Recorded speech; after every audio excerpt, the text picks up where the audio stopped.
اور بیت المقدس 17 مہینے جو ہے وہ بیت المقدس کی طرف اللہ کے نبی جو ہے نا وہ منہ کر کے اس طرف نماز پڑھتے رہے. اور اس دوران وہ اتنے بے چین تھے کہ وہ بار بار اوپر آسمان کی طرف منہ کر کے دیکھتے تھے کہ اب وہی آئے گی، اب وہی آئے گی، اور اب اللہ تعالیٰ اپنا حکم چینج کریں گے، اب کہیں گے کہ بیت اللہ جو ہے وہ آپ کا قبلہ ہے. تو اسی پہ اللہ تعالیٰ کہتے ہیں کہ قد نرا تقلب وجہک فی السماء، کہ محمد ہم آپ کا بار بار آسمان کی طرف منہ اٹھا کر دیکھ رہے ہیں. یعنی اللہ کو اندازہ ہے کہ میرا نبی جو بار بار دیکھ رہا ہے اس کی ایک خواہش ہے. اللہ سبحانہ وتعالیٰ کو تو سب پتہ ہے نا. تو بیسیکلی ان آیات میں اللہ سبحانہ وتعالیٰ بتا رہا ہے کہ جب میں نے قبلہ چینج کیا تو جو اہل کتاب تھے انہوں نے مذاق اڑانا شروع کر دیا اللہ کے نبی کا کہ مطلب اب تم پھر پیٹھ اپنا منہ کیوں پھیر رہے ہو اپنے قبلہ سے، جو قبلہ تمہیں پہلے اللہ نے دیا اب تم اسی قبلہ سے منہ پھیر رہے ہو. تو اللہ ان سے کہتا ہے کہ تم کہہ دو کہ مشرق اور مغرب سب، ہر چیز جو چاہے مشرق ہو مغرب ہو سب خدا کا ہی ہے، سمت سے کوئی فرق نہیں پڑتا. آپ کعبہ کی طرف منہ کر کے نماز پڑھو، آپ بیت المقدس کی طرف منہ کر کے نماز پڑھو. بیسیکلی اللہ نے ایک بت توڑنا تھا. اللہ تعالیٰ صحابہ کرام کی ٹریننگ بھی تو ہارڈ کر رہے ہیں نا.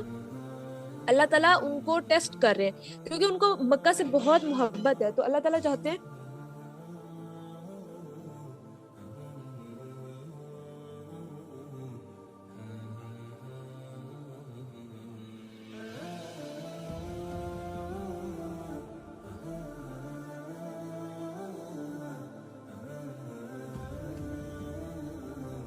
تو بیسیکلی اللہ سبحانہ وتعالیٰ ٹیسٹ کر رہے ہیں اپنے نبی کا اور صحابہ کرام کا، اور ان کی ٹریننگ کر رہے ہیں کہ وہ جو مکہ سے اتنی محبت کرتے ہیں، جن کا مکہ سے اتنی زیادہ انسیت ہے، اس کو چیک کریں کہ یہ جو ان کی مکہ سے محبت ہے تو جب اللہ کے نبی کا اللہ کا حکم آتا ہے تو ان کی کیا مطلب یہ کس طرح سے ایکٹ کرتے ہیں.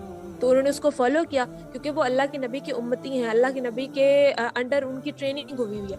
تو اللہ تعالیٰ بیسیکلی ٹیسٹ کر رہے ہیں ان کو اس طریقے سے. تو پھر اس کے بعد اللہ نے وہ قبلہ چینج کر دیا اور پھر اللہ تعالیٰ نے حکم دیا. پھر وہ جو آیت تھی جس میں بیت المقدس کو قبلہ بنایا گیا وہ آیت منسوخ ہو گئی اور اللہ نے کہا کہ اب جو آپ کا قبلہ ہے وہ بیت اللہ ہے. اور تبھی جب اہل کفار تھے انہوں نے مذاق اڑانا شروع کر دیا کہ اب تم لوگوں نے اپنے ہی قبلے سے منہ پھیر لیا ہے. تو پھر اللہ نے کہا کہ مشرق ہو مغرب ہو اس سے فرق نہیں پڑتا، سمت سے فرق نہیں پڑتا، میں ہر جگہ ہوں، میں جدھر منہ کرو گے میں ادھر ہی تمہیں ملوں گا، جدھر آنکھ اٹھا کے دیکھو گے میں ادھر تم لوگوں کو ملوں گا. تو اس چیز سے کوئی خاص فرق نہیں پڑتا. تو بیسیکلی یہ اللہ کا ٹیسٹ ہے. تو یہ جو قبلے کی تبدیل ہونے کی کہانی ہے یہ ساری بیسیکلی اسٹارٹنگ کی آیات میں مطلب جو جز 2 ہے اس میں ہے. پھر اس میں جو آیت نمبر 143 ہے اس میں اللہ سبحانہ وتعالیٰ کہتے ہیں کہ یہ امت معتدل ہے. امت معتدل یعنی ہم امت معتدل ہیں.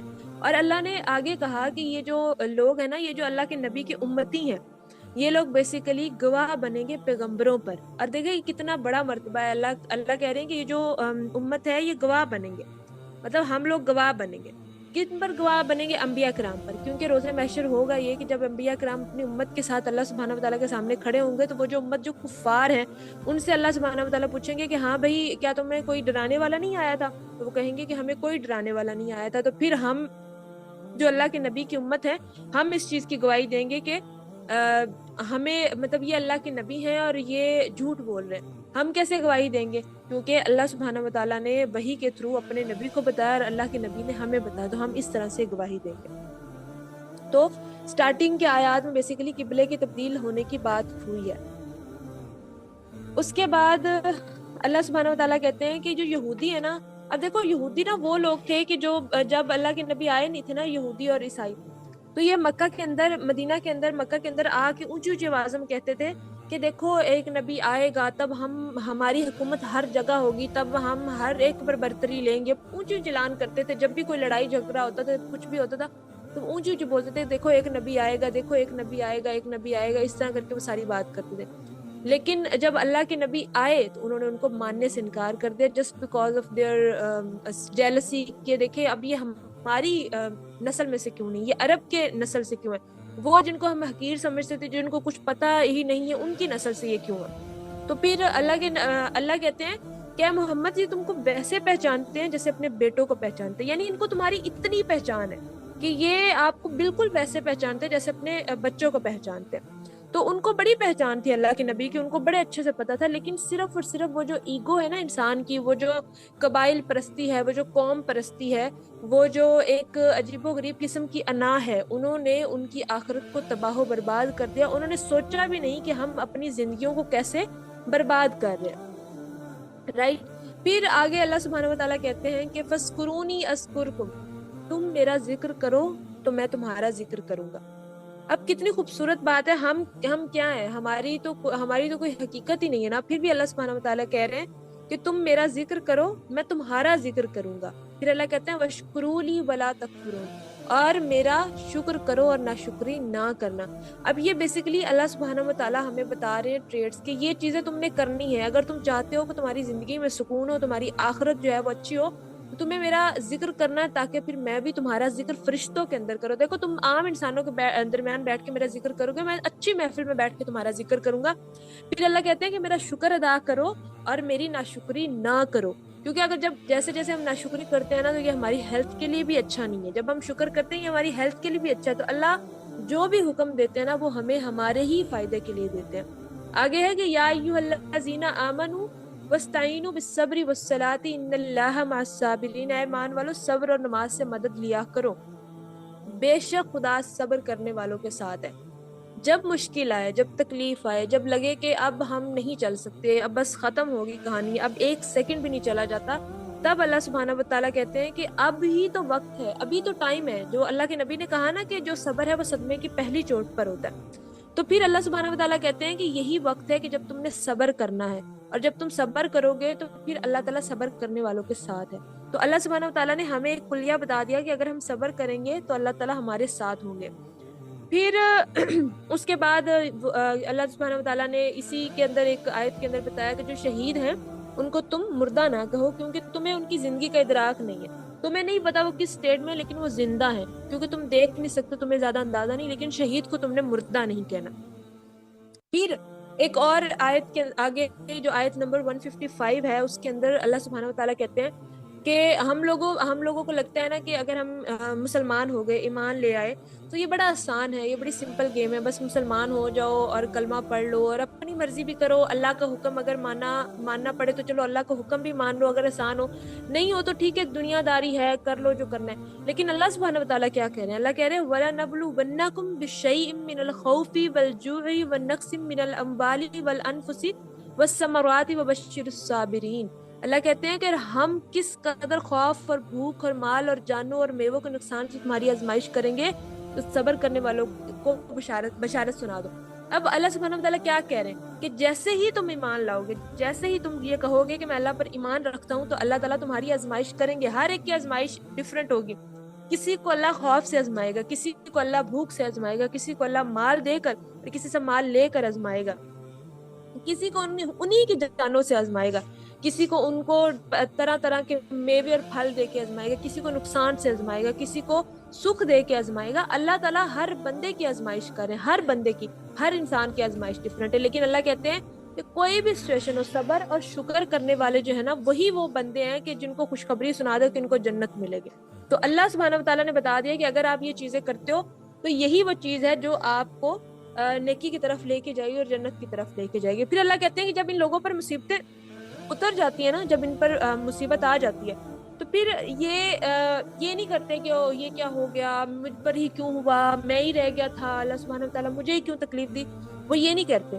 وہ کہتے ہیں کہ اللہ سبحانہ و تعالیٰ اب تکلیف آئی ہے، ہم تیرا ہی مال ہے، ہم تیرے ہی ہیں، ہم نے تیری طرف ہی لوٹ کے جانا ہے، کوئی بات نہیں، تو نے تکلیف دی ہے نا، تو ہی سکون دے گا. یہ مومنوں کا ایٹیٹیوڈ ہوتا ہے، وہ اس طرح سے ریئیکٹ کرتے ہیں. وہ ایک دم سے ہائپر نہیں ہو جاتے، وہ یہ نہیں کہتے، وہ صبر، جب اللہ تعالیٰ ان کو آزماتا تکلیف دے کے، تو وہ اللہ پر ہی اپنا عقیدہ چھوڑنے نہیں لگ جاتا، وہ اللہ پر اپنے عقیدے کو انٹیکٹ رکھتا ہے، وہ توکل کرتا ہے. ٹھیک ہے. پھر آگے صفا اور مروہ کی بیسیکلی بتایا کہ صفا اور مروہ کی جو دو پہاڑیاں، اللہ نے ان کو نا بیسیکلی کہا ہے کہ یہ میری نشانیوں میں سے نشانیاں. اب ہوا یہ تھا کہ جب جو صفا اور مروہ ہے نا، صفا پر بیسیکلی صفا اور مروہ پر دو بتوں کو رکھا جاتا تھا، نیکڈ بتوں کو، اور ان بتوں کے ارد گرد طواف کیا جاتا تھا. اور ایک بت کا نام نائلہ تھا اور ایک کا نام اصاب تھا. تو ہوتا یہ تھا کہ جو دور جاہلیت کے اندر صفا پر ایک بت پڑا ہوا تھا، مروہ جو پہاڑی ہے وہاں پر ایک بت پڑا ہوا تھا، اور جو عرب کے جاہل لوگ تھے جو بتوں کی پوجا کرتے تھے وہ ان کے ارد گرد طواف کرتے تھے، ٹھیک ہے۔ تو جب مسلمان ہوئے سارے لوگ اور سارا جو عرب ہے وہ حلقہ اسلام میں آ گیا، تو پھر جو صحابہ کرام ہے وہ تھوڑا سا ریلیکٹنٹ ہوتے تھے کہ ہم نے اس کے ارد گرد صحیح نہیں کرنی اور چکر نہیں کاٹنے۔ تو پھر اللہ کا حکم آیا کہ جو صفا اور مروہ ہے نا وہ میری نشانیوں میں سے ایک نشانی ہے، تو جو شخص خانہ کعبہ کا حج یا عمرہ کرے اس پر کچھ گناہ نہیں کہ وہ وہاں کا طواف کرے، مطلب اللہ کہتے ہیں کہ اس پر گناہ نہیں ہو، لیکن اگر اس کا دل نہیں بھی چاہ رہا تو اب میرا کیونکہ حکم اتر گیا تو تم لوگوں کو جانا چاہیے وہاں پر طواف کرنا چاہیے۔ اب ہمیں پتہ ہے سفر مروہ کی کتنی خوبصورت سٹوری ہے کہ جب اللہ کے نبی حضرت ابراہیم علیہ السلام اپنی بیوی حضرت ہاجرہ کو ایک بالکل بیابان میں چھوڑ کر جا رہے ہیں، ان کو چند کھجورے اور تھوڑا سا پانی ہے، اور جب ان کا پانی اور کھجورے ختم ہوگی اور حضرت اسماعیل علیہ السلام رونا شروع ہو گئے تو پھر وہ سفر مروہ کے درمیان بھاگ رہی ہیں۔ اس اثنا میں جب حضرت اسماعیل علیہ السلام نے اپنی وہ رو رہے تھے اور ایڑیاں رگڑ رہے تھے، ان کے ایڑیاں رگڑنے سے حضرت جبرائیل علیہ السلام آئے اور وہاں سے آب زمزم کا جو چشمہ ہے پھوٹا۔ اور ہمیں آپ کو ایک مزے کی بات بتاؤں کہ جو آب زمزم ہے یہ پانی اللہ کا ایک معجزہ ہے، اس پر نا اگر آپ لوگوں کو ٹائم ملے نا تو تھوڑی سی آپ لوگوں نے ریسرچ ضرور کرنی ہے۔ آب زمزم is not an ordinary water, مطلب یہ کوئی عام پانی نہیں ہے، یہ آپ نے ذہن میں رکھنا ہے، یہ بہت خاص پانی ہے اور اس سائنس سے بھی یہ چیز پروو ہوتی ہے، یہ پانی بہت ڈیفرنٹ ہے، اس پہ آپ نے تھوڑی سی ریسرچ کرنی ہے کہ آب زمزم اصل میں ہے کیا اور یہ اتنا خاص کیوں ہے۔ تو پھر آب زمزم جو ہے وہ وہاں سے پھوٹا اور پھر انہوں نے ان کے قبیلہ آباد ہوا اور وہ پھر آگے کی سٹوری ہے۔ تو پوائنٹ اس کہ اللہ نے کہا کہ یہ میری نشانیوں میں سے ایک نشانی ہے، تو تم جاؤ اور وہاں پر طواف کرو، اور کوئی بھی جو ہے نا وہ جھجکنے کی ضرورت نہیں ہے، یہ اس کی جو حرمت ہے وہ اپنی جگہ پہ انٹیکٹ ہے، اگر بے شک شریر لوگ یہاں پر آ کر اس طرح کی حرکتیں کرتے بھی تھے تو اب وہ پاسٹ جو ہے وہ پاسٹ میں رہ گیا، ٹھیک ہے۔ تو یہ سفر مروہ کی سٹوری ہے۔ آگے آیت نمبر ہے 159۔ اچھا اس سے پہلے اللہ تعالیٰ کہتے ہیں کہ یہ جو خدا کے احکامات کو چھپاتے ہیں نا یہ کیا کرتے ہیں کہ اپنی مطلب اس دنیا کی تھوڑی سی زندگی کے لیے وہ اپنی آخرت کو بیچ دیتے ہیں، لٹرلی بیچ دیتے ہیں، اور ان کو یہ بھی نہیں پتا کہ وہ کتنا گھاٹے کا سودا کرتے ہیں۔ وہ ان کو لگتا ہے کہ وہ کوئی بڑا کام کر کے بیٹھے ہیں، لیکن اصل میں وہ ان کو نہیں پتا کہ وہ کیسے اپنی آخرت خراب کر رہے ہیں۔ پھر اللہ سبحانہ و تعالیٰ بتاتے ہیں اپنی نشانیاں، اللہ کہتے ہیں کہ بے شک آسمانوں اور زمین کا پیدا کرنے والا میں ہوں۔ اللہ کہتے ہیں آسمانوں کو دیکھو، زمین کو دیکھو، رات اور دن کے آنے جانے کو دیکھو۔ پھر اللہ کہتا ہے کہ یہ جو ایک دوسرے کے پیچھے آنے اور جانے والی ہیں ان کو دیکھو، رات اور دن کو مطلب۔ پھر کشتیوں اور جہازوں کو جو دریا کے اندر تیر رہے ہیں ان کو دیکھو، اور یہ دیکھو کہ جب آسمان سے بارش برستی ہے وہ کیسے مردہ اور بنجر زمین کو زندہ کر دیتی ہے اور ہر طرف سبزہ اگ جاتا ہے۔ اور پھر ہمیں پتہ ہے کہ اسی بارش سے اتنی خوبصورت فروٹس اور پھل اور سبزیاں اور کیا کیا رنگ برنگی چیزیں اس بنجر اور بے رنگ زمین میں سے نکل رہی ہوتی ہیں، یہ اللہ کا معجزے میں سے ایک ہے۔ پھر اللہ کہتا ہے کہ یہ زمین پر چلنے پھرنے والے جو میں نے جانور پھیلائے ہوئے ان کی طرف غور کرو، ان ہواؤں پر غور کرو، ان بادلوں کو دیکھو، ان آسمان کو دیکھو، زمین کو دیکھو، اپنے آپ کے پر دیکھو، تو اگر تم غور کرو گے تو ان میں تمہارے لیے نشانیاں ہیں۔ اللہ کہتے ہیں اگر تمہیں میرے تک پہنچنا ہے نا تو ان سب کو تم نے غور کرنا، اگر تم ان سب کو غور نہیں کرو گے تو تم مجھ تک نہیں پہنچ سکتے۔ پھر ایک جو آگے آیت ہے وہ بہت ہی زیادہ کریٹیکل ہے، آیت نمبر 125 اس میں اللہ سبحانہ و تعالیٰ کہتے ہیں 165 سوری، اللہ کہتے ہیں کہ اور بعض لوگ ایسے ہیں کہ جو غیر خدا کو اس طرح سے محبت کرتے ہیں جیسے ان کو اصل خدا سے کرنی چاہیے، جو اللہ ہے وہ دوسرے لوگوں سے ایسے محبت کرتے ہیں۔ اب ہم سب کو پتا ہے کہ ہر انسان کی زندگی میں کوئی نہ کوئی چیز ایسی ہوتی ہے جس کو وہ جانے انجانے میں اللہ سے بھی آگے رکھو۔ کبھی کبھی انسان کی خواہشیں ہوتی ہیں، کبھی کبھی کوئی انسان ہو سکتا ہے، کبھی کبھی آپ کی سمجھ لیں کوئی بھی ایسی چیز، مطلب فار ایگزامپل پیسے کو بھی انسان اس طرح سے رکھ سکتا ہے، چاہے وہ فیم ہو، چاہے وہ پیسہ ہو، چاہے وہ انسان ہو، چاہے وہ خواہش ہو، چاہے وہ ماں ہو، باپ ہو، بہن ہو، بھائی ہو، شوہر ہو، کوئی بھی ہو، اگر آپ اس سے محبت اللہ سے بڑھ کر کر رہے ہیں تو اپنے آپ کو کوسچن کریں کہ میری محبت کا سب سے زیادہ حقدار کون ہے۔ جب اللہ کا حکم آ جائے تو تب سب چیزیں سائڈ پر ہو جاتی ہیں، تب اللہ سبحانہ و تعالیٰ کی بات سب سے اوپر ہے، چاہے پھر ہمیں ماں روکے، باپ روکے، کوئی بھی روکے، اللہ کا حکم جو ہے وہ سب سے اوپر ہے، باقی ساری چیزیں سائڈ پہ آتی ہیں۔ پھر کسی سے لڑنا پڑے، کسی سے جھگڑنا پڑے، یہی تو اللہ کے دیکھو ہمیں نا محبت کے سٹینڈرڈز نہیں پتا. ایٹ لیسٹ ہمیں پتا ہونا چاہیے کہ محبت ہے کیا, محبت کے سٹینڈرڈز کیا ہیں. جب ہمیں یہ چیز سمجھ میں آ جائے گی تو ہمیں اللہ سے محبت کرنے بھی آ جائیں گے. آگے اللہ سبحانہ و تعالیٰ کیا کہتے ہیں کہ والذین آمنوا اشد حبا للہ. اللہ کتنے خوبصورت الفاظ میں کہتا ہے جبکہ ایمان والے تو وہ ہیں کہ جو مجھ سے شدید قسم کی جو ہے نا وہ محبت کرتے ہیں, مطلب وہ محبت میں شدید ہے. دوسری طرف ایسے لوگ ہیں کہ جو غیر اللہ کو اس طرح سے محبت کرتے ہیں جیسے مجھے محبت کرنی ہے. اور اللہ کمپیریزن کر رہے ہیں کہ ایک طرف تو وہ لوگ ہیں جو کہ مجھ سے محبت میں شدید ہے, دوسری طرف وہ لوگ ہیں کہ جو انسانوں کو, جو چیزوں کو, جو خواہشوں کو, جو دنیا کو اس طرح سے محبت کرتے ہیں کہ اس کو سب سے پرائورٹی پر رکھ رہے ہیں. صحیح ہے. تو پھر اللہ کہتے ہیں کہ یہ جو اس طرح کی حرکتیں کرتے ہیں نا تو ان کو بتاؤ کہ یہ ظالم ہے اور ان کا جو ٹھکانہ وہ ہمیشہ ہمیشہ کا عذاب ہے. پھر اس کے آگے جو آج کل ہمیں پتہ ہے کہ یہ ایک فتنہ ہے جو پھیلا ہوا ہے پیری مریدی کا. اللہ کہتے ہیں کہ ایک ٹائم آئے گا اذا تبرأ الذین, اللہ کہتے ہیں کہ اس دن کفر کے پیشوا اپنے پیروں سے بیزار ہو جائیں گے. مطلب جن لوگوں کو وہ اس دنیا میں فالو کرتے تھے نا, جن کے پیچھے وہ اللہ کے نبی کی سنتوں کو, اللہ کے نبی کی کتاب کو پس پشت پہ ڈالے ہوئے تھے نا, وہ روز قیامت انہی سے بیزار ہوں گے.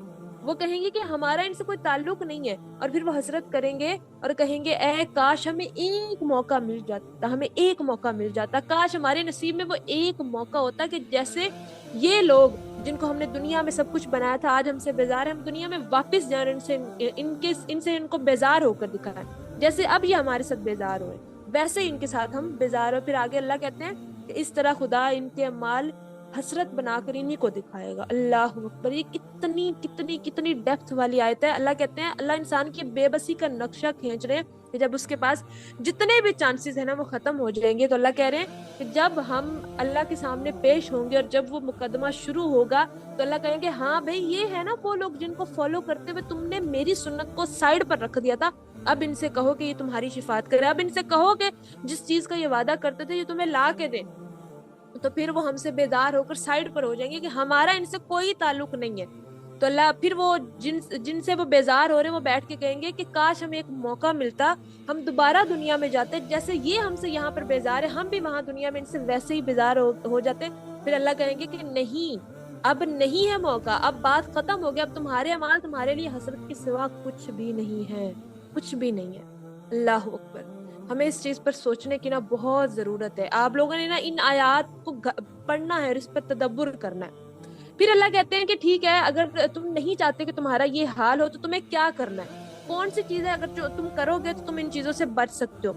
تو اللہ کہتے ہیں وَلَا تَتَّبِعُوا خُطُوَاتِ الشَّيْطَانِ, کہ شیطان کے قدموں پر نہ چلو, شیطان کی پیروی نہ کرو. اگر تم چاہتے ہو کہ تم سرخرو ہو جاؤ, تمہیں جنت ملے, تمہیں ایسے حسرت بھرے الفاظ نہ کہنے پڑے, تو شیطان کے قدموں پر نہ چلو, شیطان کو چھوڑ دو. اگر تمہیں شیطان اور رحمان کو چننا پڑے تو ہمیشہ رحمان کو چنو. شیطان انسان کے اندر بھی ہوتا ہے, اس کا نفس, اس کو نفس کو جب تک دیکھو رمضان پریکٹس ہی نفس کو مارنے کی ہے, نفس کو مار کر روح کو اوپر نہیں لاؤ گے تو رمضان کا مقصد ختم. تو ہمارا جو سارا فوکس اس چیز پہ ہونا کہ یہ نفس ہے نا اس کو ہم نے بالکل ایسے دبا کے نیچے لے آنا جو ہمارے سروں کے اوپر منڈلا رہا اور ہمیں اللہ کی اطاعت کرنے نہیں دے رہا. ٹھیک ہے, تو ہم نے اس چیز کے اوپر جو ہے نا وہ فوکس کرنا ہے کہ ہم نے اس کو فالو نہیں کرنا چاہے جو مرضی ہو جائے. پھر آیت نمبر 170 ہے, اس میں اللہ سبحانہ و تعالیٰ کہتے ہیں کہ جب ان لوگوں سے کہا جاتا ہے نا کہ جو کتاب خدا نے تم پر نازل کیا اس کی پیروی کرو, تو وہ کیا کہیں گے؟ وہ کہیں گے کہ لو بھائی ہم کیوں پیروی کریں, یہ تو ہمارے باپ دادا سے چلتی آ رہی ہے, ہم تو اپنے باپ دادا کی جو پرمپرا ہے اس کو فالو کرتے آ رہے ہیں, تو ہم کیوں تمہاری بات مانیں. آج بھی یقین جانے ایسا ہوتا ہے کہ میرے ساتھ تو بہت ہوتا ہے کہ جب میں کسی کو بات کروں نا یہ چیز ایسے کر لیں, یہ اللہ کے نبی کا حکم, میں اللہ کے نبی کی حدیث سے دکھا رہی ہوں گی, میں قرآن سے آیات کوٹ کر رہی ہوں گی, وہ کیا کہتے ہیں کہ پہلے والے سارے پاگل تھے, ایک تم ہی سمجھدار رہی ہو. مطلب ہماری جہلیت کا یہ لیول ہو گیا ہے کہ ان کو اللہ کے نبی کی ڈائریکٹ احادیث دکھائی جا رہی ہیں, بٹ وہ کہہ رہے ہیں کہ پہلے والے پاگل تھے کہ تم نئے سیانے نکل آئے. اور یہ پتہ ہے ایسے کون لوگ کہتے ہیں جو سوچنا نہیں چاہتے, جو دماغ کو اتنی سی بھی زحمت نہیں دیتے کہ بیٹھ کے کہیں پر سوچ لوں کہ میرے ساتھ ہو کیا رہا ہے, میری آخرت کیسے برباد ہو رہی ہے. وہ دنیا کے کمفرٹ میں اتنے سکون میں ہوتے ہیں کہ ان کو کوئی فرق ہی نہیں پڑتا. ٹھیک ہے, پھر اللہ آگے جو حلال اور حرام کے اللہ سبحانہ و تعالیٰ نے بتایا، اللہ نے کہا کہ تم پر مرا ہوا جانور حرام ہے، تم پر جو بلڈ ہے وہ پینا حرام ہے، عرب کے کچھ لوگ بلڈ پیا کرتے تھے، پھر تم پر سور کا گوشت حرام ہے، تم پر جو بھی چیز جس پر خدا کا نام نہ لیا جائے وہ تم پر حرام ہے۔ لیکن آگے اللہ گنجائش دیتا ہے، لیکن کہ اگر کوئی ایسی سچویشن آ جائے کہ تمہیں یہ چیزیں کھانی پڑ جائے، لائک ایسی کوئی سچویشن آ جاتی ہے کہ انسان کو زندہ رہنے کے لیے چاروں نہ چار یہ چیزیں کھانی پڑتی ہیں، یا کوئی ایک مسلمان جیسے چائنا کے اندر یہ جو کیمپس لگے ہوئے وہاں پہ مسلمانوں پہ ظلم ہوتا ہے، اب ان کو پتا ہے کہ ہم نے اگر زندہ رہنا تو ہم ان کی تھوڑی بہت ہمیں بات ماننی پڑے گی، اب ان کو بات ماننے کے لیے ان کو مجبور کرتے ہیں تم یہ شراب پیو، تم جو ہے نا وہ اس کا گوشت کھاؤ، ان کو مجبور کیا جاتا ہے، ان کو مارا جاتا ہے، کچھ لوگ نہیں کھاتے اور ان کو اتنا وہ مارتے ہیں وہ بےچارے مر جاتے ہیں، لیکن کچھ لوگ اسی آیت کا سہارا لیتے ہوئے تھوڑا بہت مطلب کھا لیتے ہیں کہ اپنے آپ کو بچانے کے لیے۔ تو ایسی سچویشن میں یہ چیزیں لی جا سکتی ہیں اپنے آپ کو پروٹیکٹ کرنے کے لیے۔ اس کے بعد اللہ کہتے ہیں کہ اگر آپ نے دنیا کا جو ہے نا وہ اچھا، اس کے بعد بیسیکلی نا نیکی کے بارے میں بات ہوتی ہے کہ نیکی کیا ہے۔ ہم اکثر کوشچن کرتے ہیں کہ نیکی ہے کیا، نیکی کو ہم مطلب ہمیں کیسے پتہ چلے گا کہ یہ چیز نیکی ہے؟ اللہ سبحانہ وتعالیٰ کہتے ہیں لیس البر ان تولوا وجوہکم قبل المشرق والمغرب، اللہ کہتے ہیں نیکی یہ نہیں ہے کہ تم مشرق اور مغرب کی طرف منہ کر کے نماز پڑھو، مطلب ہمیں یہ لگتا ہے ہم نا عجیب و غریب قسم کی مٹی گٹیز میں پھنسے ہوئے کہ اچھا ہم نے جو ہے نا وہ فار ایگزامپل ہم لوگ کیا کرتے ہیں، ٹھیک ہے وہ چیزیں بھی کرنا مطلب اچھا ہوتا ہے، بندے کا موڈ فریش ہو جاتا ہے، لیکن ہم لوگوں نے دین ہی اس کو بنا لیا ہوا ہے کہ لائک اچھا ہم کیا کریں گے کہ اچھا فلانے جمعے پہ یہ سوٹ پہننا ہے، فلانے ٹائم پہ ہم یہ کریں گے، اس طرح کی چھوٹی چھوٹی چیزیں ہم کرنا شروع ہو جاتے ہیں، ہم اپنے مقصد سے سائڈ پہ ہو جاتے ہیں۔ وہ چیزیں بھی ہونی چاہیے لیکن جو مین مقصد ہے نا اس کو سائڈ پہ نہیں کرنا چاہیے، مٹی گٹیز میں نہیں پڑھنی چاہیے کہ دیکھو مشرق کی طرف منہ، مطلب فضول قسم کی بحثیں جن کا دین سے کوئی تعلق نہیں ہے وہ چیزیں۔ تو اللہ کہتے ہیں کہ یہ نیکی نہیں ہے کہ تم مشرق یا مغرب کی طرف منہ کر کے پڑھو، کیوں؟ کیونکہ ہر مشرق و مغرب و سب اللہ کا ہی ہے۔ اللہ کہتے ہیں نیکی تو یہ ہے کہ خدا پر، روز آخرت پر، فرشتوں پر، خدا کی کتابوں پر اور پیغمبروں پر ایمان لایا جائے۔ اللہ کہتے ہیں نیکی تو یہ ہے۔ پھر اللہ کہتے ہیں اور وہ مال جو تمہیں بہت عزیز ہے، اصلی جو ٹاپ کی نیکی وہ اللہ بتا رہے ہیں، وہ مال جو تمہیں بہت عزیز ہے، وہ تمہیں بہت عزیز ہونے کے باوجود بھی تم رشتہ داروں اور یتیموں اور محتاجوں اور مسافروں اور مانگنے والوں کو دو۔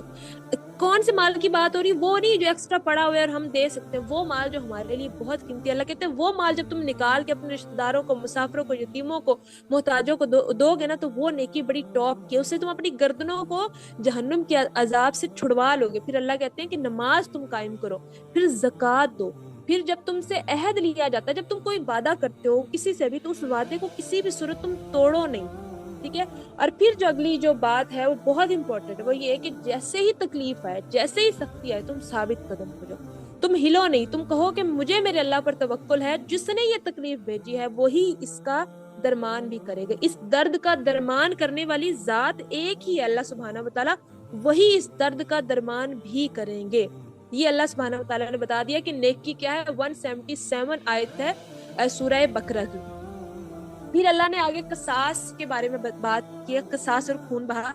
اب دیکھو قصاص کا جو اسلام میں سسٹم ہے وہ انتہائی خوبصورت ہے۔ اللہ سبحانہ وتعالیٰ کہتے ہیں کہ آنکھ کے بدلے آنکھ، کان کے بدلے کان، آزاد کے بدلے آزاد، جس نے کیا ہے نا وہی اس کو بھگتے گا، کوئی اور جو ہے وہ اس چیز کو نہیں بھگت سکتا۔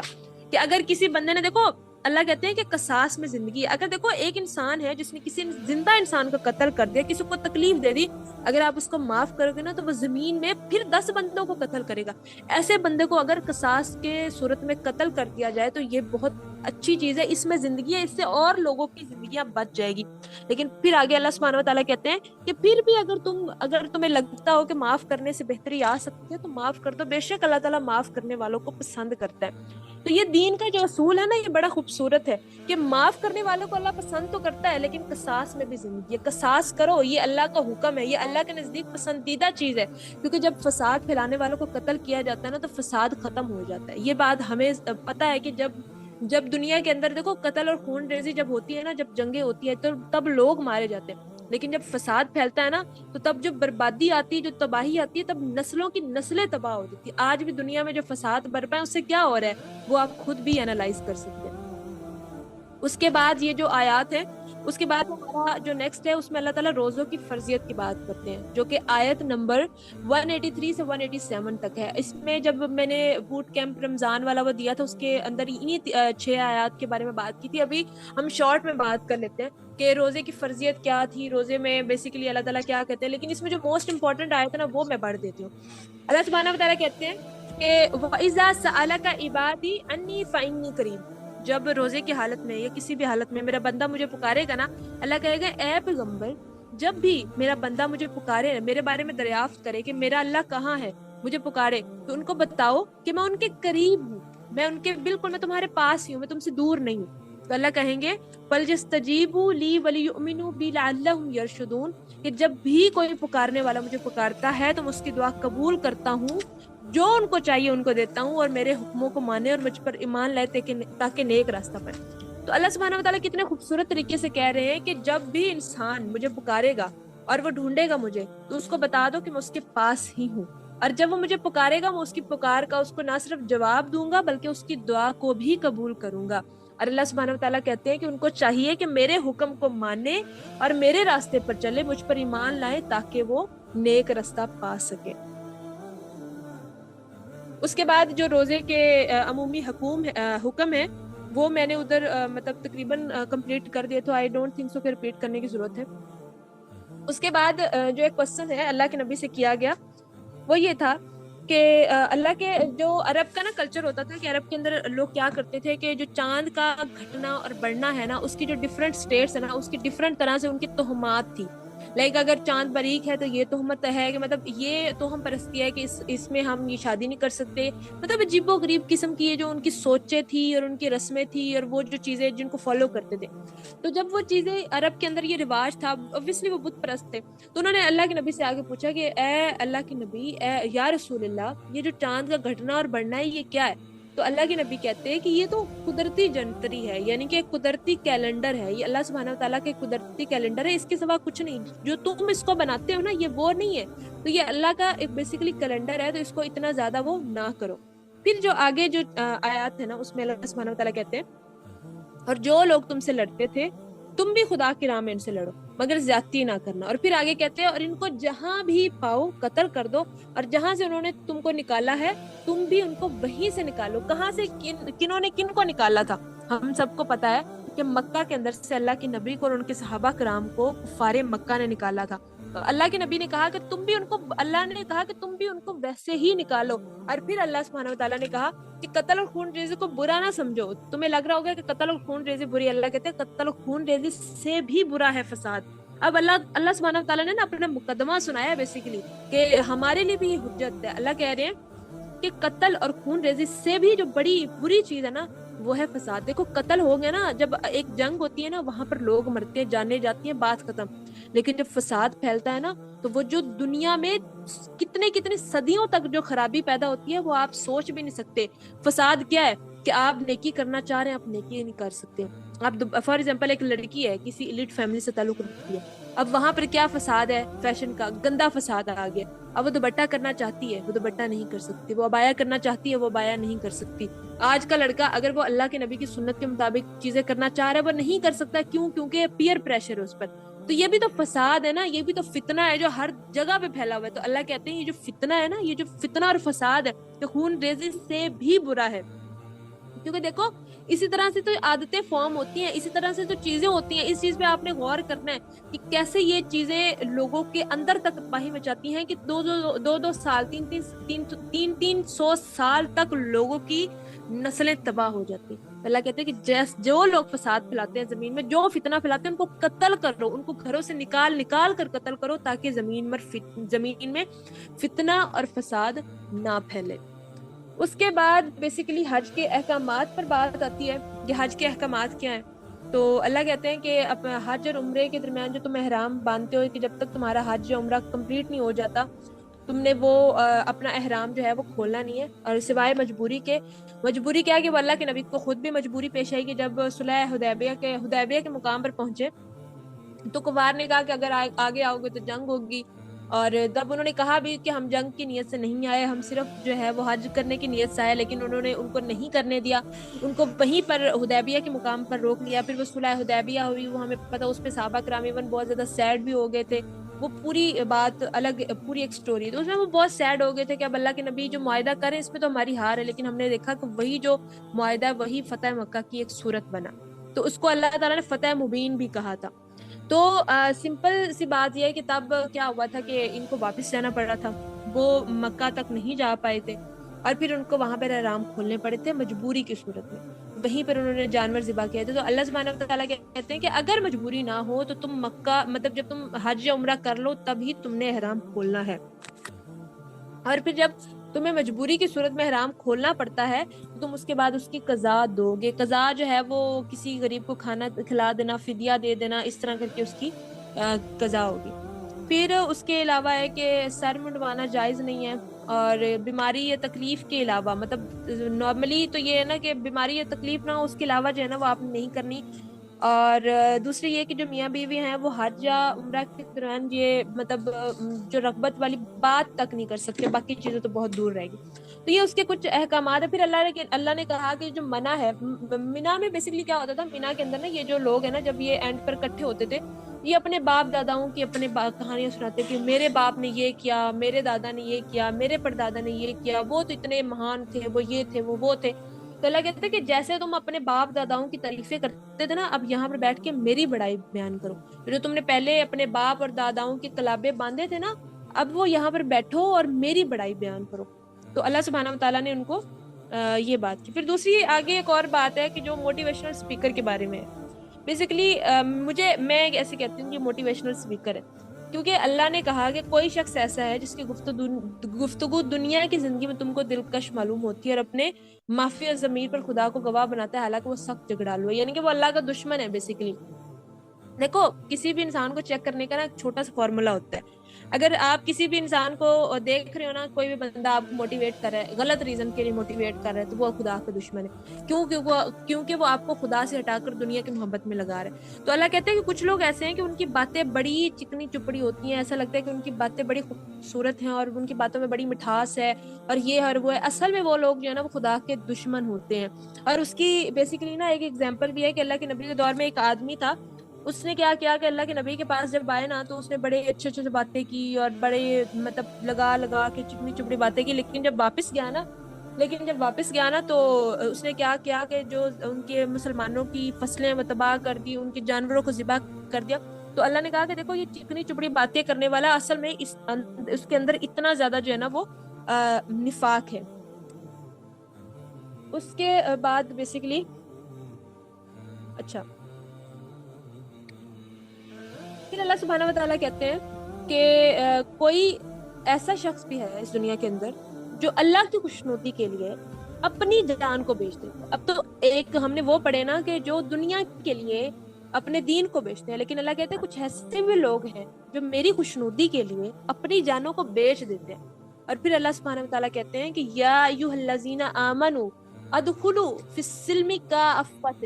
اللہ کہتے ہیں کہ اے مسلمانوں، مسلمان بنے ہو نا تو اسلام میں پورے داخل ہو جاؤ۔ یہ 50-50 والا ورژن نہیں بننا چلنا، یہ آدھا تتر اور آدھا بٹیر والی بات اسلام میں نہیں چلنی۔ اسلام میں آئے ہو تو پھر پوری بات اسلام کی ماننی ہوگی، وہ نہیں کہ اگر پسند آ گئی تو مان لی، نہیں پسند آئی تو نہیں مانی۔ اللہ کہتے ہیں یہاں پر پسندیدگی کا کوئی وہ نہیں۔ سبحانہ و تعالیٰ کہتے ہیں کہ یا ایھا الذین آمنوا ادخلوا فی السلم کافۃ، کہ اے مومنو اسلام میں پورے داخل ہو جاؤ۔ یہاں پر اب تمہارے یہ جو ہیلے بہانے ہیں نا یہ نہیں چلنے، یہاں پر 50-50 کی گیم نہیں ہے۔ یہاں پر جو ہے نا وہ تم آدھے تتر اور آدھے بٹیر نہیں چل سکتے۔ یہاں پر یہ نہیں ہو سکتا کہ تم کہو کہ یہ میری خواہش ہے، میں نے خواہش کی بھی پیروی کرنی ہے اور میں نے جو ہے وہ اللہ کے حکم بھی مانے کہ جو میرے لیے آسان ہوگا وہ میں مان لوں گا، جو نہیں ہوگا وہ نہیں مانوں گا، بنی اسرائیل کی طرح۔ تو اللہ کہہ رہے ہیں ایسا کوئی سین نہیں ہے، اگر تم اسلام میں آئے تو پورے کے پورے داخل ہو جاؤ۔ دیکھو اگر ہم کسی اسکول میں کوئی بچہ ایڈمیشن لیتا ہے تو اس کو اسکول کے اندر جب وہ ایڈمیشن لے لیا تو ایڈمیشن لینے کے بعد اس کو اسکول کے ہر رول کو فالو کرنا پڑے گا، ادروائز وہ اسکول میں نہیں آ سکتا۔ تو جب آپ یہ تو پھر اسکول کی بات ہے نا، یہ تو دین ہے جو آپ کو بہت بڑے کاز کے ساتھ جڑتا ہے۔ تو جب آپ اسلام میں داخل ہوتے ہو تو اللہ سبحانہ و تعالیٰ کا فرمان ہے کہ جب اسلام میں داخل ہو گئے ہو نا تو بس پھر پورے کے پورے داخل ہو جائے. پھر وہ اللہ کہتے ہیں کہ لا تتبعوا خطوات الشیطان, شیطان کے خطوات پر نہیں چلنا, شیطان کے قدموں پر نہیں چلنا. کیوں؟ کیونکہ وہ تمہارا دشمن. جب اللہ تعالیٰ نے حضرت آدم علیہ السلام کو اور شیطان کو دنیا میں بھیجا تھا, اور کیا کہا تھا تب؟ کہا تھا کہ تم دونوں ایک دوسرے کے دشمن. جب وہ ہمارا دشمن ہے, دشمن کو کون فالو کرتا ہے؟ اگر دشمن کو فالو کرے گا تو اینڈ پہ جا کے تمہیں مار ہی دے گا, تمہارے لیے پھر وہ کبھی بھی اچھا نہیں سوچ سکتا. تو ہمیں یہ چیز سوچنے کی ضرورت ہے کہ دشمنوں سے ہم جو ہے نا وہ اپنے آپ کو بچائیں, وہ جو کہ کھلم کھلا اعلان کرتا ہے کہ میں انسان کا دشمن. پھر آگے اللہ سبحانہ و تعالیٰ نا اہل کتاب کو مخاطب کر کے کہتے ہیں کہ اب تم لوگ کیا چاہتے ہو؟ کیا تم لوگ اس بات کے منتظر ہو کہ میں بادلوں پر آ کر بیٹھ جاؤں؟ مطلب میں بادلوں پر اتر کر آ کر بیٹھ جاؤں, ساتھ میرے فرشتے بھی آ جائیں. کیا تم لوگ چاہتے ہو؟ مطلب اب تمہیں اور کون سی نشانیاں چاہیے؟ میں نے تمہیں کھول کر ایک ایک نشانی دکھا دی. ابھی تمہیں مطلب اب یہ چاہیے کہ میں بادلوں پر آ کر, کیونکہ ہمیں پتا ہے کہ بنی اسرائیل کو اللہ سبحانہ وتعالیٰ نے اپنی اتنی نشانیاں کھول کھول کر دکھائی, لیکن انہوں نے اللہ پر یقین نہیں کیا. وہ ہر بار اللہ سبحانہ وتعالیٰ مطلب اللہ دکھاتے تھے ان کو نشانیاں, اللہ ان کو معجزہ دکھاتے تھے, پھر جاتے تھے, اللہ ان کو اپنا معجزہ دکھاتے تھے, پھر وہ پھر جاتے. تو ان کا ایک شیوا بن گیا تھا کہ اللہ معجزہ دکھا رہے ہیں, ان کے لیے وہ نارمل چیز ہو گئی ہے اور وہ وہاں سے پھر رہے ہیں. پھر اللہ سبحانہ و تعالیٰ کہتے ہیں کہ یہ جو دنیا ہے نا, میں نے اس کو زُیِّنَ لِلَّذِینَ کَفَرُوا, مطلب میں نے کافروں کے آگے نا یہ جو دنیا ہے وہ خوشنما کر دی ہے. ان کو لگتا ہے کہ دنیا بڑی پتہ نہیں توپ چیز ہے, دنیا پتہ ہی نہیں کیا ہے, دنیا پتہ نہیں کیا ہے, ان کو یہ چیز فیل ہوتی ہے. لیکن اللہ سبحانہ و تعالیٰ کیا کہتے ہیں کہ دنیا کی کوئی حقیقت نہیں ہے. یہ جو دنیا کو بڑا سمجھ کے ان کو لگتا ہے کہ دنیا پتہ نہیں ان کو کیا مل گئی اور تمہارا مذاق بناتے ہیں, قیامت کے دن کیا ہوگا کہ یہی لوگ تمہارے نیچے ہوں گے, تم ان پر غالب ہو, تم ان پر برتری لے جاؤ. تو یہ جو دنیا کی تھوڑی سی زندگی ہے اس پر تھوڑا سا صبر کر لو. ان لوگوں کو اللہ تعالیٰ آزما رہے ہیں, اللہ ان کو موقع دے رہے ہیں, تو اس میں تھوڑا سا صبر کر لو. پھر آگے اللہ سبحانہ و تعالیٰ بتاتے ہیں کہ یہ جو مذہب ہیں, یہ جو دنیا کے اندر اتنے مذہب, ہم اتنی پلیرٹی دیکھتے ہیں, اتنے مذاہب ہیں, ان میں اتنا اختلاف کیوں؟ اللہ کہتے ہیں کہ پہلے دنیا کے اندر نا ایک ہی مذہب تھا, لیکن یہ جو انسان کے اندر اللہ نے مادہ رکھا ہے نا, یہ جو انسان کو الہام کیا ہے, خیر اور شر دونوں ہے نا ہمارے اندر, خیر بھی ہے شر بھی ہے. تو اللہ کہتے ہیں کہ اس خیر اور شر اور پھر جو تیسرا ایلیمنٹ ہے شیطان کا, ان سب نے مل کر اس مذہب کے اندر تفرقہ ڈال دیا, نئی چیزیں ڈال دی. پھر جب تفرقہ ڈال گیا, پھر اللہ نے وقتاً انبیاء بھیجے, وقتاً انبیاء بھیجے. پھر کچھ لوگ اپنے باپ داداؤں کی جو رسمیں تھی اس کے اندر جو چینج ہوا تھا اس کو چینج کر کے اس پر ڈٹ گئے, اور کچھ لوگ جو ہیں وہ اللہ کے ایک راستے پر جو وحدانیت کا راستہ ہے اس پر چلنے لگے. اللہ کہتے ہیں میں نے بار بار ڈرانے والے بھیجے, میں نے بار لوگ بھیجے جو کہ ان کو حق بتاتے تھے. لیکن اللہ سبحانہ تعالیٰ یہ بھی کہتے ہیں کہ جن کو پھر حق نہیں سمجھ آتا نا, پھر ان کو جتنا مرضی سمجھا لو وہ نہیں سمجھے گی. کیوں؟ کیونکہ ان کے دل, آنکھ, ناک, کان سب بند ہے, ان کو کچھ بھی سمجھ نہیں آنا. پھر اللہ سبحانہ تعالیٰ کا فرمان ہے کہ تم لوگوں کو کیا لگتا ہے, ام حسبتم ان تدخلوا الجنۃ, تم لوگ کیا خیال کرتے ہو کہ تم لوگ ایسے ہی مطلب فری میں جنت میں چلے جاؤ گے؟ مطلب جنت مذاق لگتی ہے تم لوگوں کو کہ ایسے ہی بس چلے جاؤ گے؟ اللہ کہتے ہیں کہ ابھی تم کو پہلے لوگوں کی سی مشکلیں تو پیش آئی ہی نہیں. تم لوگوں کو تو پتہ ہی نہیں ہے کہ پہلے لوگوں کو اللہ تعالیٰ نے کیسے آزمایا تھا, کتنی مشکل چیزیں آزمائی تھی. اب دیکھیں اللہ سبحانہ تعالیٰ ایک ٹونٹ کر رہے ہیں. اب نا اس کی چھوٹی سی اگزامپل ہماری نارمل زندگی سے ہم سب یہ کرتے ہوں گے. اگر ہمیں کوئی آ کر بتاتا ہے کہ دیکھو یار میری زندگی میں, دوست ہمیں کوئی آ کر بتائے ہماری زندگی میں یہ چل رہا ہے, ہمیں یہ پریشانی ہے, ہمیں یہ تکلیف ہے, ہمیں یہ ہے, ہمیں وہ, پھر ہم پتہ کیا کریں گے, اس کو بڑی تکلیف ہے, میری تکلیف سے زیادہ تو کسی کی تکلیف نہیں ہے, میری تکلیف تو سب سے ٹاپ آف دا لسٹ ہے. ٹھیک ہے, ہمارے اندر یہ چیز آتی ہے. تو اللہ کہتے ہیں کہ ابھی اتنی چھوٹی سی تکلیف سے گھبرا گئے ہو, یہ تکلیف تو کچھ بھی نہیں ہے. یہ اللہ نے ایک بیسیکلی کمپیریزن کا انداز کیا کہ جس تکلیف کو تم بڑی تکلیف سمجھ رہے ہو, اسی تکلیف پر بس ختم ہوگی کہانی. میں نے تو تم سے پہلی امتوں کو اس طرح سے آزمایا کہ ان پر اتنی سختیاں اور اتنی تکلیفیں آئیں کہ پیغمبر اور مومن لوگ بھی پکار اٹھے کہ یا اللہ تیری مدد کب آئے گی, وہ بھی پکار اٹھے. تو اللہ نے کہا کہ میری مدد جو ہے وہ ان قریب تمہارے پاس ہوگی, میری مدد بہت جلد مومنوں کے ساتھ ہوگی. تو اللہ کہتے ہیں وہ اتنی مشکل تھی, اتنی تکلیفیں تھی کہ مومن لوگ بھی گھبرا گئے. تو ہم پھر کس گمان میں ہیں؟ تھوڑی بہت زندگی میں تکلیفیں اور ہم اس طرح سے چیزوں کو پہاڑ بنا لیتے ہیں. مجھے یہ بتائیں, کیا ہم جنگ بدر لڑ رہے ہیں, کیا ہم جنگ احد لڑ رہے ہیں, کیا صلح حدیبیہ جیسے واقعات ہمیں پیش آئے ہیں, کیا ہم نے فتح مکہ کرنی ہے, کیا ہم نے کیا ہے؟ مطلب ہم باتیں تو بڑی بڑی کرتے ہیں، ہم نے کون سے غزوات لڑ لیے، ہم نے کون سے جنگ یرموک لڑ لی، جنگ یمامہ لڑ لی، ہمارے اوپر کون سی تکلیفیں آئی ہیں؟ یہ تو تکلیف ہی کوئی نہیں ہے۔ اور یہ اللہ کیا کن کو رہے، یہ اسی دور میں آیات نازل ہوئے نا جب ان کے ایمان تھوڑے سے لڑکھڑانا شروع ہو رہی، تو اللہ ان کو کہہ رہے، اور یہ کتاب زندگی ہے، یہ ہمیں، ہمارے لیے بھی ان کے لیے بھی، ان کے وہ بھی ریلیٹ کر سکتے ہیں، ہم بھی ریلیٹ کر سکتے ہیں۔ تو یہ اللہ کیا کہہ رہے ہیں کہ تم اتنی سی تکلیف پر گھبرا گئی، یہ تو کوئی تکلیف ہی نہیں ہے۔ جب اصل تکلیف آئے گی، جن کو یہ اصل میں نے تکلیفوں سے آزمایا ہے، وہ لوگ تو مطلب ان کی تکلیف اور تمہاری تکلیف تو بہت مطلب چھوٹی ہے، ٹھیک ہے۔ اس کے بعد اللہ سبحانہ وتعالیٰ کہتے ہیں کہ یہ جو خدا کے لیے وطن چھوڑتے ہیں، جو اللہ سے جنگ کرتے ہیں، جو مطلب اللہ کے لیے ساری چیزیں کرتے ہیں، وہی میری رحمت کے امیدوار ہیں۔ کیوں؟ کیونکہ دیکھو آج کے دور میں نا، ہمارے اگر ہر دور کے اندر نا کوئی نہ کوئی ایک بت بہت بلندیوں پر چلا جاتا ہے۔ آج کے دور کا جو سب سے بڑا بت ہے نا، وہ ہماری کلچرل نارمز ہیں، جو کہ ہمارے دین کے مقابلے میں کھڑی ہوئی ہیں۔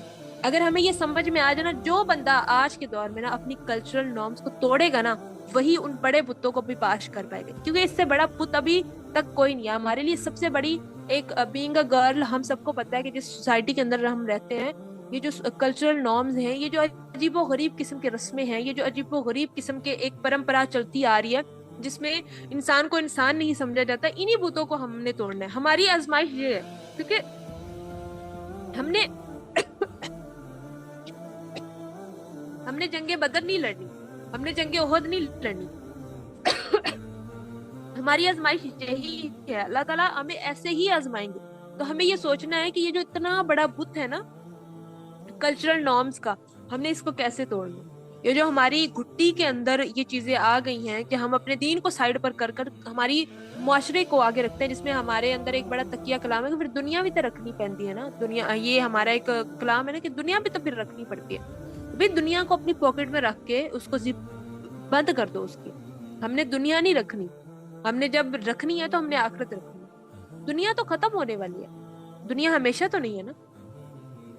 تو سمپل از دیٹ کہ ہم نے ان جو کلچر نارمز کے بت ہیں نا، ان کو توڑنا ہے۔ یہی ہماری جنگ ہے، یہی ہماری جنگ بدر ہے، یہی جنگ احد ہے، یہی ہمارے لیے فتح مکہ ہے۔ پھر آگے شراب کے بارے میں احکامات ہیں۔ اب شراب اور جوئے کے بارے میں احکامات ہیں۔ اب شراب کے بارے میں یہ سین ہے کہ پہلے تو یہ حرام نہیں ہوتی تھی شراب اور جوا۔ پھر ہوا یہ کہ سورہ نحل میں اللہ، کیونکہ دیکھو عرب کے اندر نا لوگ اتنی شرابیں پیتے تھے، ان کا ایک کلچر تھا۔ اللہ سبحانہ وتعالیٰ اگر یکدم حکم دیتے نا تو وہ فلی طور پہ فالو نہ کر پاتے۔ تو اللہ سبحانہ وتعالیٰ نے سورہ نحل کے اندر سٹارٹنگ میں اللہ نے کہا یہ جو نشاور چیزیں نا یہ اچھی نہیں ہے تمہارے لیے۔ پھر اللہ نے آگے سورہ نساء میں کہا کہ یہ جو بندہ نشہ کرتا ہے نا وہ نماز سے دور ہے۔ پھر فائنل حکم آ گیا سورہ مائدہ میں، اور پھر کہا کہ یہ جو شراب ہے یہ حرام ہے، یہ تمہارے لیے اچھی نہیں ہے۔ پھر ایک فائنل حکم آ گیا۔ تو یہاں پر بیسیکلی اللہ سبحانہ وتعالیٰ کہتے ہیں کہ تم سے شراب اور جوئے کا حکم دریافت کرنے سے کہہ دو کہ اس میں بڑے نقصان ہیں، اور ہاں اس میں کچھ فائدے بھی، کیونکہ شراب پینے کے تھوڑے بہت فائدے بھی ہیں، لیکن وہ فائدے بہت چھوٹے ہیں، نقصان بہت بڑے ہیں۔ کہ جیسے ٹک ٹاک آج کل دیکھتے ہیں کہ وہ کہتے ہیں دیکھو اس کے فائدے بھی تو ہیں، فائدے ہیں لیکن بہت تھوڑے سے، مطلب وہ کہتے ہیں نا کہ تقریباً کوئی 5% ہو گئے، لیکن نقصانات 95% ہے۔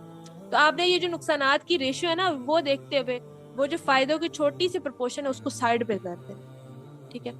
پھر اللہ کہتے ہیں کہ دنیا اور آخرت میں اگر بھلائی چاہتے ہو تو یتیموں کے ساتھ اچھا سلوک کرو جتنا ہو سکتا ہے۔ پھر اللہ سبحانہ وتعالیٰ نے کہا کہ جو مشرک لوگ ہیں، مشرک عورتیں ہیں یا مشرک مرد ہیں، یعنی جو شرک کرتے ہیں، ان سے تم شادی نہیں کر سکتے کسی بھی طرح۔ اس کے بعد نا ایک جو ہم جذبات میں آ کے قسمیں کھاتے ہیں کہ مطلب فار ایگزامپل میں آج کے بعد تمہاری شکل نہیں دیکھوں گی یا دیکھوں گا، میں تیرے جنازے نال بھی نہیں جانا، مطلب وہ ہمارے لوگ ہیں نا جذبات میں آ کے اس طرح کی قسمیں کھا لیتے ہیں، یا فضول لغو قسمیں بھی ہم کھاتے ہیں۔ تو اللہ سبحانہ وتعالیٰ نے کہا کہ اس طرح کی جو لغو قسمیں ہیں نا اس پر میں کوئی مواخذہ نہیں کروں گا۔ تو اس طرح کی قسموں پر زیادہ پریشان ہونے کی ضرورت نہیں ہے، نہ ہی اس طرح کی قسموں کو زیادہ سیریس لینے کی ضرورت ہے۔ لیکن ہاں ایسی قسمیں جو تم بڑے دل سے کرتے ہو، جو بڑے مطلب سوچ سمجھ کے کرتے ہو، ایسی قسموں پر تمہاری سے ضرور پوچھ گچھ ہوگی۔ تو اگر آپ نے بھی کوئی ایسی قسم اٹھائی ہوئی تو اس طرح کی قسموں کو سیریس لینے کی ضرورت نہیں ہے۔ اور لیکن اگر کوئی ایسی قسم جو آپ نے سوچ سمجھ کے اٹھائی ہوئی ہے تو اس کا اللہ سبحانہ وتعالیٰ آپ سے ضرور پوچھیں گے۔ تو ہماری آیات 225 تک کمپلیٹ ہو گئی ہیں۔ کل انشاءاللہ سورہ بقرہ کمپلیٹ ہو جائے گی اور ہم سورہ آل عمران کی بھی سٹارٹنگ والی کچھ آیات پڑھیں گے۔ آئی ہوپ آپ لوگوں کو اس سے فائدہ ہوا ہوگا۔ جزاک اللہ